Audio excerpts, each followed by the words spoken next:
Hello, everyone, and welcome to another episode of Miscellaneous Candor. Frank, honest, and otherwise outspoken. Today's episode is called Generations. For anyone who's never joined the podcast, we like to talk about podcast reviews, what we've listened to, what we think about podcasts. We discuss AI and how it affects people in their everyday lives. And we also talk about news and events and sometimes some celebrity gossip. Today's guest is Miss Virginia. Hello, Miss Virginia. Hello there. Thank you so much for joining us. We really appreciate it. Now, this is going to be a different episode, everyone. Miss Virginia is of a different generation. As you know, right now in the world, in the workplace, particularly in America, we have, I think, about five generations. And Miss Virginia is probably, actually, she's not even in the workforce. She is before the baby boomers, right, Miss Virginia? You were born close around, right when World War II was still happening. Is that the case? Yes, I think I was born the year before it ended officially, I think in 1945. Wow. Okay. All right. So we're going to get some real wisdom here, everyone. So let's just jump right in. So, Miss Virginia, we have a question about podcasts. So, do you listen to podcasts, Miss Virginia, on your own, or maybe when your daughter has listened to them? Do you know what a podcast is? Well, yes, when people talk on the radio or whatever the device is and express opinions and ideas and talk about different things that happen in the world, around the world, wherever you want to be. So, Uh, and so, yes, I have listened with my daughter. I do not normally listen to podcasts, but when my daughter has one on and I'm driving in the car with her, yes, I have listened to a podcast. so are there any podcasts that you like? Are there any that you don't like? Can you talk a little bit about that? Like, for example, I know from what your daughter has shared with me that you've listened to there's a podcast that she likes with two women. You may have listened to that. There's a podcast I know she listens to, Prof G Markets, um and she also to she just listens to a lot of podcasts. So what are your thoughts about some of the things you've heard? Well, one podcast that I liked has to do with this Reverend A. Bernard, who's a pastor of a group, the Christian Cultural, I don't know exactly, that's based in Brooklyn. And while we were riding in the car one day, I was listening to him and I told my daughter, gosh, I can understand what he's saying. He says, speaks so clearly and it's interesting. So I do like that one. And usually, whenever he's on a podcast, my daughter will turn it on and let me listen. And I'm just fascinated by how the man speaks in a clear vision of things. He does give his opinions, but the fact that I can understand him is a whole different thing. Now, with the new generation, I have to really kind of bend over and listen to what they're saying. So that's one that I liked. And then there was one recently we listened to actually not too long ago. I guess something with marketing. There were these two men were talking, and one was evidently a person who has lots of money, and he was talking about how he spends his money, how he uses his money, but he didn't seem to be what? How can I put this? He didn't seem to be really haughty about the fact that he's rich and that he has money, but just to tell him how he uses his money, I think in a basic way that makes sense. And evidently, he and his wife, his now wife, because it seemed like he had a couple of wives before this are partners or something. They've been able to work out something where they seem to be on a kind of a track where he can operate how he does and she can operate how he does, but they don't push or let's see how what's the word I want to use. They don't interfere with each other's judgment of how money is spent. So it sounded to me like he had a good relationship with his wife, which is a good thing. If you have a good relationship with your spouse, you're ahead of the game already. And he was even talking about his kids. It sounds to me like he's a little bit conservative about how kids should look now. As you know, the generation has changed from when I was younger and how you look and how you dress. But he does seem to have a good uh, relationship with his kids. Then there was this other podcast that I was listening to today, and I think I've heard listened to it before. Where you have these two ladies. I know they're younger than I am. I would guess they're in their 30s, 40s, or 50s in that area, around that, probably 40s more. And they're just having conversation about everyday stuff. And I was saying to myself, to my daughter, "Do you actually listen to this?" And of course, she shook her head. And but the thing is that it sounded like they were just having like a conversation if they were at some friend's house and they were all just getting together having a good old time. And I'm saying to myself, why put a podcast on this? But I guess that's the way things are now. So that one, I don't think I could listen to that very much. So those seem to be my extensive podcasts. As I said, I am not a podcast listener unless my daughter has something on that sounds interesting. Well, Okay, Miss that's my Virginia, take thank on you for podcast. Okay. Okay, okay. Sorry, I didn't mean to interrupt you, Miss Virginia, but that was really, really well thought out. I'll say that your daughter shared with me. Um, so the podcast that you were listening to with her, I think, with the gentleman who makes a lot of money, it was called Prof G Markets, and she likes the gentleman is Scott Galloway. And yes, he seems to have a really good grounding in terms of his perspective on money, even though he's done really, really well.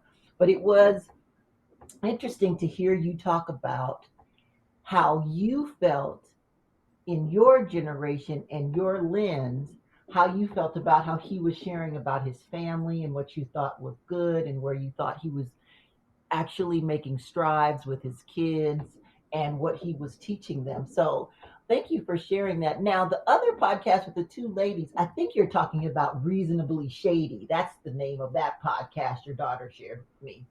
And I think that it's interesting that you would say that you don't even think that that should be a podcast. You were really surprised, huh, that that's an actual show? Yeah, yeah, I was surprised that was an actual show. And why were they even recording this or putting this out there? They have over 100 episodes too, Miss Virginia. Well, the thing is that I think they're sharing too much personal nonsense. I don't want to use the word nonsense, but it just seemed unnecessary to be on a broadcast. But if you say this is how things are today, I'll believe you. Okay, that's true. Very true, Miss Virginia. And the thing about it with podcasts that we do know is there's something out there for everyone. So Evident. evidently is right.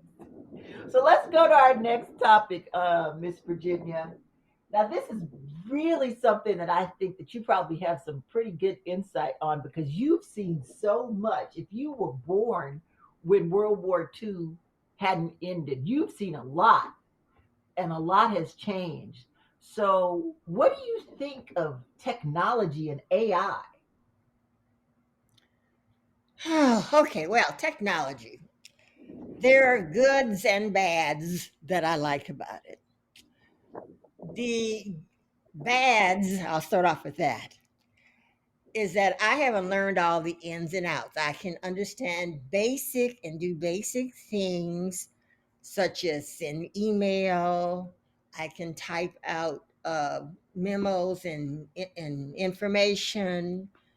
I can print off a printer information that I would like to use. Let's see. I can also, since I type fairly well, learning as a child, just on a regular typewriter, um, I can type things fairly well. I don't have to peck the keys. I'm okay with that. Trying to think of something else. Oh, yes, I can text now because if I don't text, I don't hear from my granddaughter or my daughter. So the texting is important to me at this point in time. Calling them seems to be out of date. Um, Let me see what else is there. I'm trying about some of the well, there, as I said, just basic things that I have learned. I don't know all the ins and outs of all these technical things of making uh, uh, charts and graphs and all that. I don't know how any of that works. Um, the good things, I think, I like some of the things in which certain industries are using, especially in medicine. Having had a father that was a doctor and a brother that was a doctor, they kind of grew up the old school way, and that's how they learned. But they were wonderful doctors, and patients loved them. And I know they did their best. They were good doctors, insofar as I'm concerned.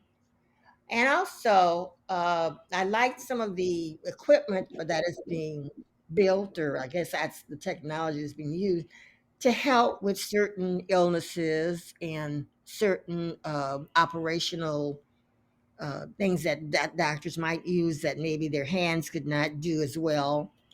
You mean like Uh, the robotics in the surgery? Is that what you're talking about, Miss Virginia? what was that again? I'm sorry. Could you repeat that? Yes, yes, the robotics in the Yes, the surgery. robotics, yes. Oh, okay, Because I okay. know as surgeons get, as you get older, you learn more, you acquire more knowledge. And as surgeons get older, since you have to use your hands, you want to make sure that those hands are in good shape. So I would think the robotics helps in case, there might be a little blunder that happens. And so at least those are useful. And also where you can use machines to figure out certain things that we didn't have, like the blood pressure and temperature. Before, you just use a thermometer, you put it under your tongue, or the for the blood pressure, you put that little thing around your arm, and then they pump up something to see what it was. Well, now you can just basically just put your finger on something, and they come up with everything, which is great. That's a shorter way of finding things of how, what areas of your body are in good shape or not. I'm sure there are other things that I can't really remember right now, but all the kind of modern technology that's used to make things faster when you go to the doctor, and easier, I guess, on the person who's being examined. Sometimes they don't like some of those tools that they see. So with these little technical instruments here, it makes it less invasive and a little bit calmer for some people. Um, Let me see what else. So I said definitely in the medical or scientific area. I think the technology, I like that because Mhm. the I'm trying to think of what else now. Because see, I don't really know too much about. I know there's a lot of things used in technology for. Like this, I know I remember when I used to use, like, say, take cell phones. When I was young, they didn't have cell phones. Now with cell phones, basically you can call anywhere in the world, whereas before you had to get an operator and had to wait and then had to deposit money in a thing, or had to wait and see who was calling to get your. But right now with a cell phone, you can just call anybody anywhere, which I think is totally amazing. So I've kind of gotten used to at least having the cell phone and knowing that you have this extra piece of equipment or device to for an emergency purposes, because before, if there was an emergency, you had to go find a payphone or somewhere to call somebody for an emergency, whereas now you've got your cell phone and you can just get about anybody on a cell phone now. So I've begun to appreciate those, but it took me a while before I got one. But I do appreciate having that, just to kind of check on my loved ones and see if everyone's okay.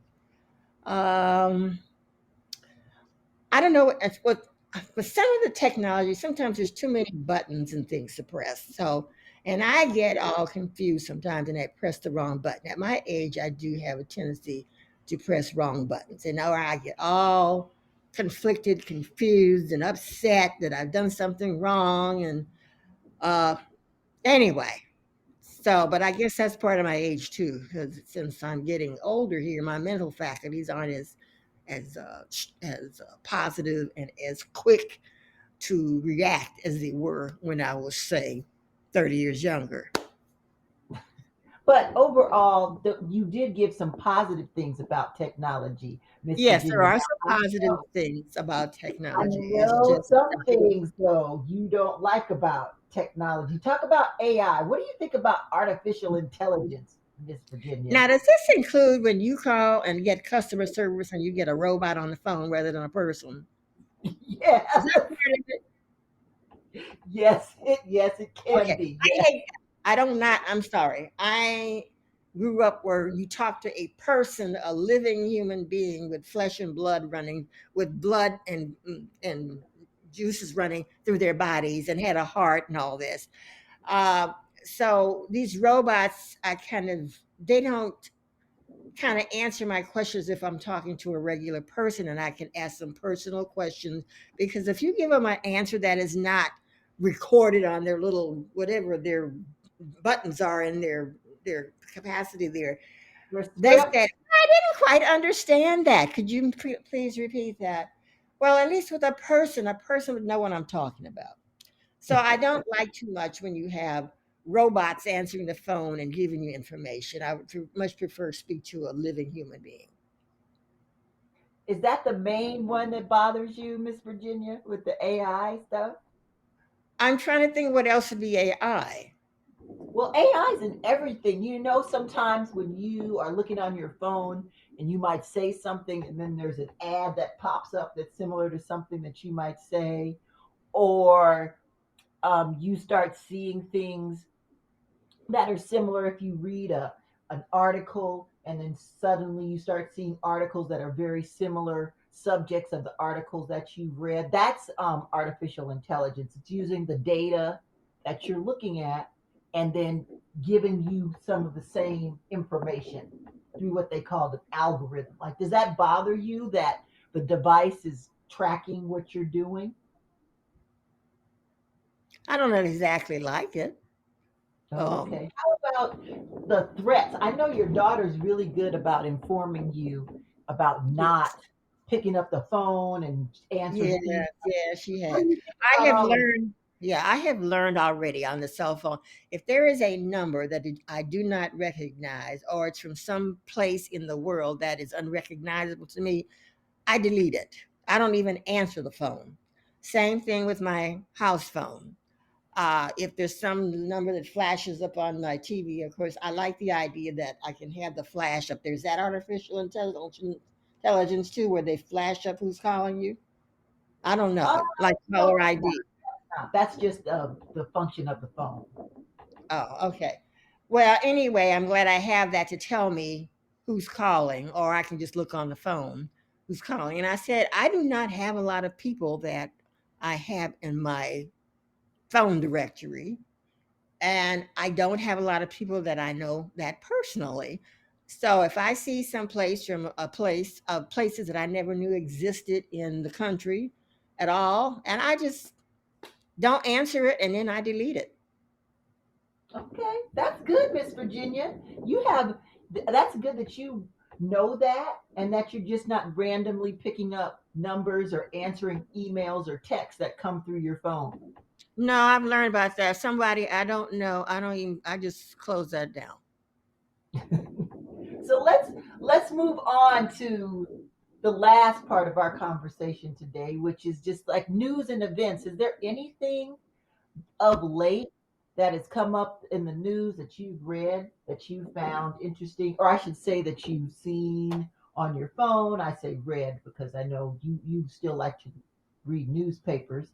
But what's something that's come up from a news perspective that you would like to talk about and share with our audience today? Well, these are two opposite things, and you probably think, well, why is she doing that? But one was the Olympics. Now, the Olympics only comes every 4 years, and I've always sort of been, since high school, I've sort of been a sports fan of certain types. And I like to watch sports, and I enjoy going to football games and watching tennis matches, even golf matches. And then when the Olympics come up, they have such a variety of people. I like to see that there are different types of people in the world, and that no matter if you're flesh and blood, and you're a human being, and you can have fun, and even though you look different than me, it's still nice to see other people from other countries participating in an event, so-called event, where you're all the countries are being competitive, and they're also making friends and having a good time.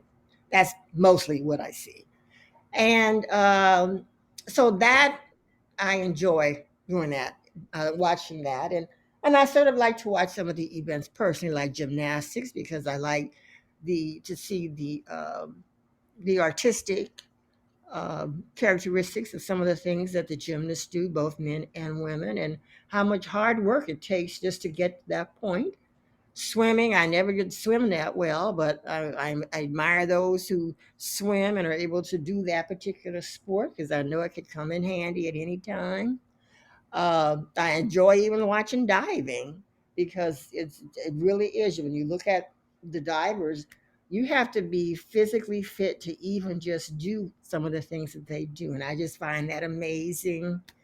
Track and field, of course, is one of my favorites, and I do like to see races and competitiveness like that, and I like to see when they're so happy when they win or they do their best, and the camaraderie that they have with their competitors. That's all I like seeing with people. And another thing more recently is when the president of the United States had decided to drop out of the race, and now we have a woman running for president. And I still find that amazing. We had a woman who ran before, who was actually a candidate. She didn't. She should have won. But this particular lady is different. Not only is she a woman, but she is an African American black woman. Actually, she's a black woman, so she's a woman of color. And I know that there are some people who feel women should just stay in the home and do the housework and take care of the kids. But it's also nice to see women out there being able to do some things that men are always supposed to do. Because we do have some very intelligent women in this world of ours. And I think that they add quite a bit to our society and to the health and well being of just the world in general. And we've had some very famous women in the past who have helped contribute to make things, I think, a better world in some ways for many people and for all of us and around the world. So I'm looking forward to that. I'm very excited that that's happening too. So those two events, I would say right now, come to mind. All right, Miss Virginia, thank you so much. I mean, you've seen so much through life. So the idea that you can talk about the Olympics and the reasons why you like the specific events that you like to watch, what you were talking about, the artistic part of gymnastics. I think some people like just the competitiveness and the flipping and all of that, because the things that they do sometimes are just out of this world. But it was great to hear you talk about the artistic piece, and then with regard to the second woman running for the president of the United States, that office, and the fact that the president stepped down. That was a pretty historic event. I think that's happened. I don't think, nope. I think maybe one other president stepped down, Lyndon Johnson, I believe. Do you remember that, Miss Virginia?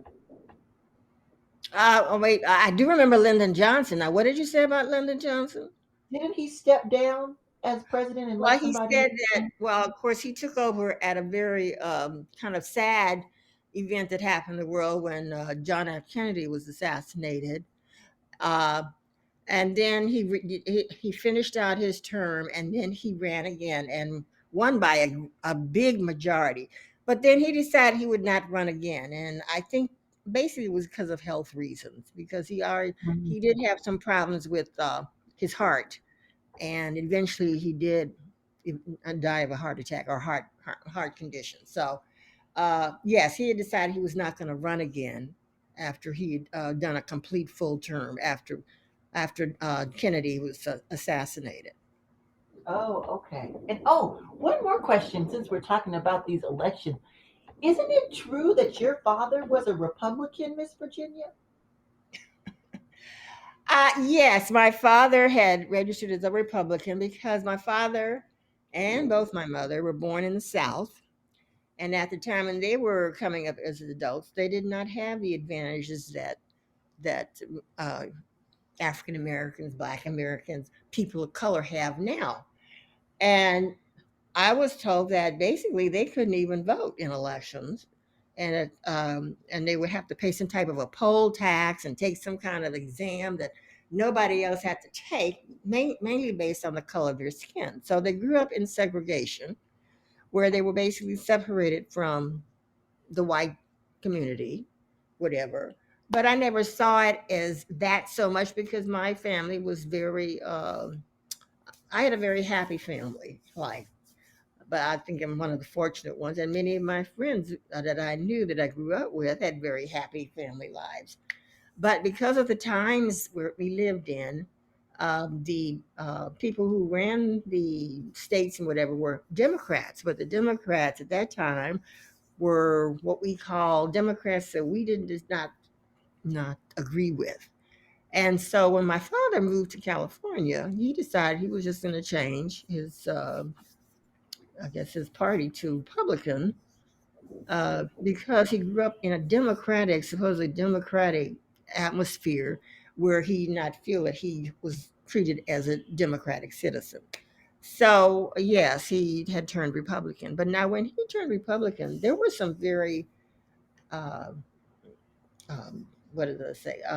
People who were Republican who were very well liked and appreciated at the time when my father was living, and he was sort of friends or acquaintances with some of these people because he was into politics a lot, and many of the people that he supported were Republicans.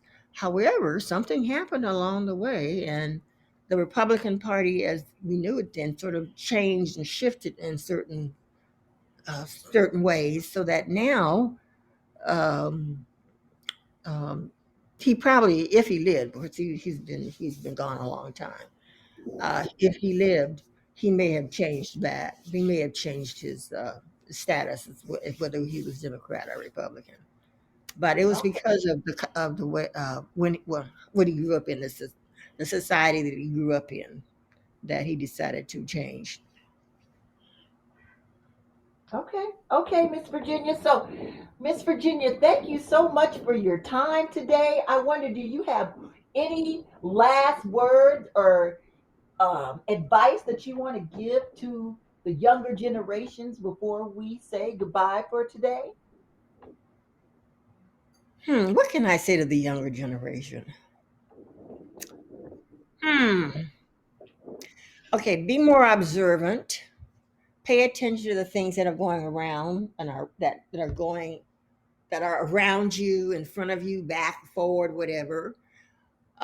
Choose your friends wisely if that's a possibility. Um, have kind thoughts. Um, think positively. Um, and just try to be a good person, a kind, caring person to other people. But as I said, make sure that you pay attention to things around you. If you can, read as much as you can about different categories of things happening in the world, or even if it's about animals. I don't care what it is, or if it's any types of books where you can read that gets your interest. Please do that because it really will help your knowledge and help uh, how you can put words together and say things and communicate with others. Thank you so much, Miss Virginia. So, everyone, today that ends our third episode of Miscellaneous Candor, frank, honest, and otherwise unspoken. I'm Robbie, and we'll be back next Tuesday for another episode. Thanks so much. Have a good rest of your week.